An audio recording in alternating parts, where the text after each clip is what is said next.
Hello, this is Kevin Martin, President of Peace Action and Peace Action Education Fund, coming to you from Silver Spring, Maryland, just outside Washington, D.C.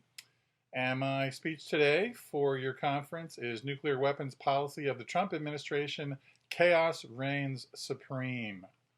Konnichiwa, and thank you to Against Weekend for our long-time partnership. I feel very fortunate to have worked with the wonderful leadership of Against Weekend for nearly 20 years now. Your support for Peace Action means so much to us. I had hoped to be in Japan this year with you, but the coronavirus had plans for all of us. It is a strange time here in the United States, a crumbling superpower to be sure. COVID-19, which has ripped the veneer off of our civilization, exposing terrible inequalities many of us knew all too well already existed.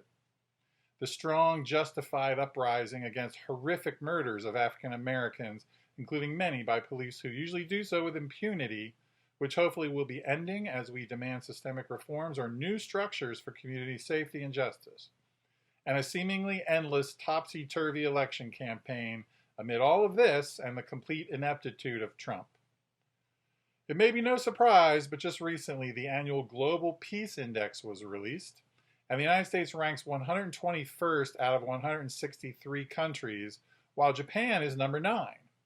I'm kind of surprised the U.S. isn't ranked lower, given our endless wars, bloated nuclear weapons arsenal, bloated Pentagon budget, racism, persistent gun violence, and shocking level of wealth inequality. I'd love to know what you think of Japan being ranked so high. Is number 9 justified? I hope so, for the sake of all of you. President Trump's nuclear weapons policies have been an unmitigated failure, and if he somehow gets another term, could be disastrous for the United States and the world. The so-called nuclear weapons modernization program, which is really an upgrade, begun under President Obama but thrown into overdrive by Trump, is a complete waste of money and energy, a misguided priority when addressing public health is so clearly needed, in the only major industrialized country lacking universal health care. And of course, investment in our crumbling infrastructure, addressing poverty and homelessness, and restoring and protecting our environment against the ravages of climate catastrophe are all being ignored by Trump. The increase in the Pentagon budget each of the last 2 years is more than Russia's entire military budget, and the Congressional Budget Office estimates U.S. nuclear weapons spending at about $50 billion per year through 2028, and that estimate is likely too low. This money is to pay for a whole new U.S. nuclear weapons complex, from the weapons laboratories, warhead production facilities, and planes, missiles, and submarines to threaten all life on Earth. Of course, it's not just the money, but the trashing of treaties such as the Intermediate Nuclear Forces, or INF Treaty, and New START, as well as the Paris Climate Treaty and the World Health Organization, and pursuit of new, lower yield, and theoretically more usable nuclear warheads, increased investment in the lie of missile defense, and now the farcical Space Force, as well as raising the disastrous idea of resuming nuclear weapons testing, all make the United States and the world less safe. And these programs and policies are paid for by U.S. tax dollars and the countries we blackmail, including Japan, to get on board with these colossal failures. The new nuclear arms race with Russia is particularly dangerous and needless. If Trump is somehow beholden to Vladimir Putin, one would not know it by the way they are engaged in ratcheting up competition with new nuclear weapons and their delivery systems. Russia's offer to extend the modest New START treaty has been foolishly declined by Trump, with the irrelevant diversion that China must join any such treaty when it has only 1/10 the nuclear arsenal of Russia and the United States. The Russian people, the Chinese people, can afford this new nuclear arms race even less than Americans can. Trump's foolish trashing of the Joint Comprehensive Plan of Action, or JCPOA, the Iran anti-nuclear deal, is a failure and risks yet another disastrous war in the Middle East. And his reality show diplomacy with North Korea has also come up empty, leaving both situations much more dangerous than when he took office.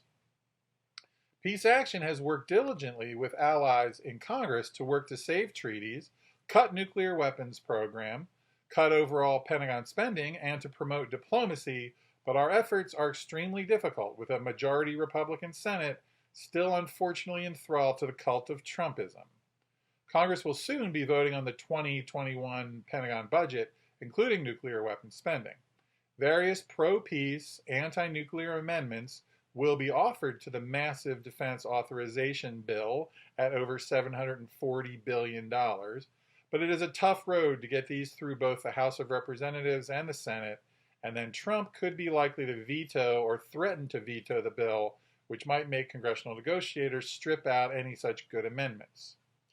As of now, Trump's general incompetence, but especially regarding racial issues and the COVID-19 response, has him down in the polls and unlikely to get another term in the White House. However, should he somehow turn that around and remain in office, big questions would loom regarding Pentagon spending, nuclear weapons programs, and relations with Russia, China, Iran, and North Korea. There is at least some thought that, regardless of what thinks about the Trump-Putin relationship or Russian interference in U.S. politics, it would be in the interest of both countries to return to nuclear diplomacy and halt the burgeoning arms race, striking a grand bargain in a new arms reduction treaty. However, given Trump's unpredictability and questions about his relationship with Putin, even a treaty that would be in U.S. and global interests would be met with deservedly severe skepticism.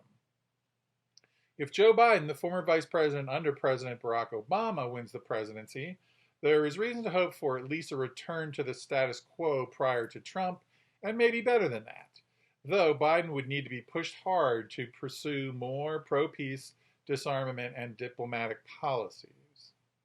Biden has voiced opposition to resuming nuclear testings and the first use of nuclear weapons, and also uttered a general statement about reducing nuclear weapons while on the campaign trail last winter when asked by a Peace Action member in New Hampshire. His administration would face an immediate decision on extending New START, as it would expire just a few weeks after he would move into the White House. Big questions as to priorities would loom for Biden, especially as he would likely face multiple domestic calamities with the battered economy, racial tensions, and COVID-19. Nuclear weapons cuts with Russia, diplomacy with North Korea, resuming the Iran anti-nuclear deal, and the Nuclear Non-Proliferation Treaty Review Conference would all be up for consideration.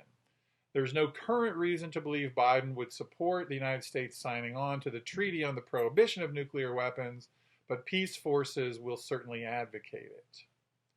Currently, Peace Action and others are reaching out to the Biden campaign on nuclear disarmament, as well as wider war and peace, progressive foreign policy agenda, in order to inform his campaign and possibly influence his administration should he take office in January.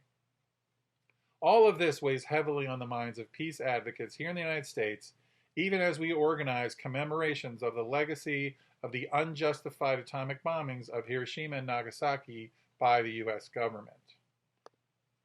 On the 75th anniversary of the horrible events of August 6th and 9th, 1945, the words of the Hibakusha could not be more urgent. No more Hiroshimas, no more Nagasakis, no more nuclear weapons, no more Hibakusha, no more war. Arigatou gozaimasu.